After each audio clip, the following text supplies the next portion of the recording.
अरे ये अभियान चलाने के लिए तो हम पूरी मेहनत करेंगे। Thank you. कौन सा अभियान मॉम? बेटी बचाओ। गवर्नमेंट ने इस प्रोजेक्ट की गुजरात की जिम्मेदारी मुझ पे सौंपी है। वाह मॉम, ये तो अच्छी बात है। अरे अच्छी नहीं सागर जी, बहुत अच्छी बात है। इस सासू माँ, आपके इस अभियान के लिए मैं भी कुछ काम करना चाहती हूँ। उल्टा मैं तो कहती हूँ पूरे समाज को इस अभियान में हिस्सा लेना चाहिए, क्योंकि अभी भी कई जगह पे बेटी को मनहूस माना जाता है, उसे पराया माना जाता है।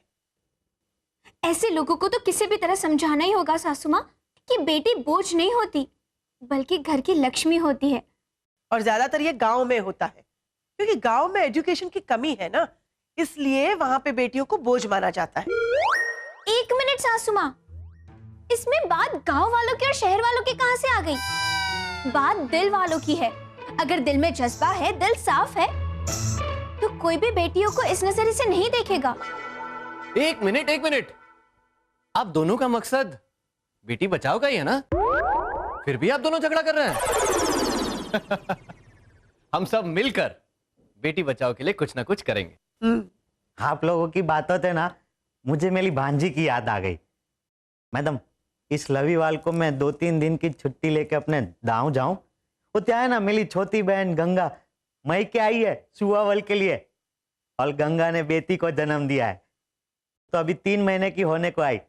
और कभी भी मेरी बहन ना अपनी बेटी को लेके ससुराल चली जाएगी। मेरा मन कर रहा है कि अपनी भांजी को मामा का आशीर्वाद दे के आऊं। हाँ हाँ कन्हैयालाल, जरूर जाओ और पूरे गांव को बेटी बचाओ आंदोलन के बारे में समझाओ। हाँ मैडम, मैं सबको समझाऊंगा। बेटी मनुष्य नहीं होती है, हमारी सोच मनुष्य होती है।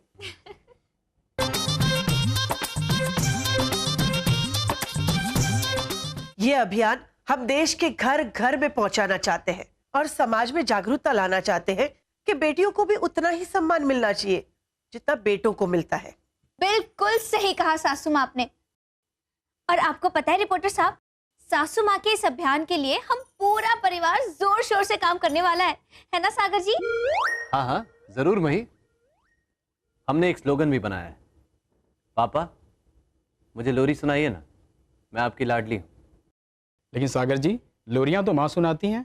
हाँ हाँ, लेकिन माँ के मन में कभी भी अपनी बेटी के लिए घृणा नहीं होती। ज्यादातर उस बच्ची का बाप या उसके घर वाले उसको एक्सेप्ट नहीं करते। तो इस स्लोगन का इनर थॉट ये है कि बेटी अपने पापा से रिक्वेस्ट कर रही है कि पापा आप मुझे लोरी सुनाइए ना। माँ तो मुझे लोरी सुनाएंगी ही, लेकिन आप मुझे लोरी सुनाइए ताकि मुझे ऐसा लगे कि आप भी मुझसे उतना ही प्यार करते हैं पापा जितना कि मेरी माँ मुझसे करती हैं। Very nice, very nice. और आपको पता है रिपोर्टर साहब, हम पूरी दुनिया को ये भी कहने वाले हैं कि जब बेटा पैदा होता है तब पेड़े बांटे जाते हैं, और जब बेटी पैदा होती है तब जलेबी क्यों? और कई जगहों पर तो बेटियों को मारा भी जाता है। लोग माँ के पेट में बेटा है या बेटी इसकी जांच करवाते हैं, और अगर बेटी हो तो उसको मार डालते हैं। इसीलिए हमारा नारा यही होगा, Beti Bachao Beti Bachao. Thank you very much ma'am. शुक्रिया। चलिए।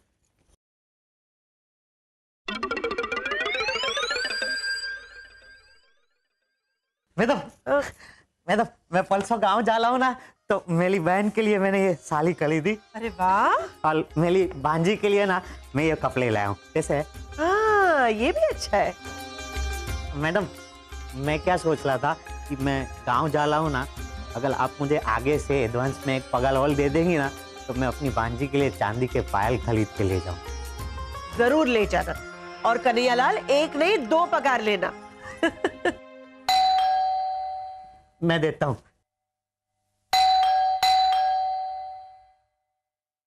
अरे गंगा, हाँ मैडम, मेरी बहन गंगा। गंगा आते रे। कुची कैसी है बेना? तुम अचानक, मैं परसों दावी आने वाला था। वो मैं अहमदाबाद आई थी ना, तो मैंने सोचा कि मैं आपसे मिलती चलूं। आपने अपनी भांजी को देखा भी नहीं था, इसलिए मैंने ऐसा सोचा कि। बहुत अच्छा किया गंगा, तुम यहाँ आ गई। क्या नाम है इसका? अनोखी। अरे वाह। हाय। पर तू अकेली इतनी छोटी बच्ची को लेके क्यों आई? मैंने सोचा आपको छुट्टी मिले ना मिले, फिर मामा का आशीर्वाद जरूरी होता है ना। गंगा, तुम थक गई होगी, जाओ बच्ची को ले जाओ और आराम करो। जाओ सोनिया, इनको गेस्ट रूम में ले जाओ। हाँ मॉम। मैडम, गेस्ट लूं?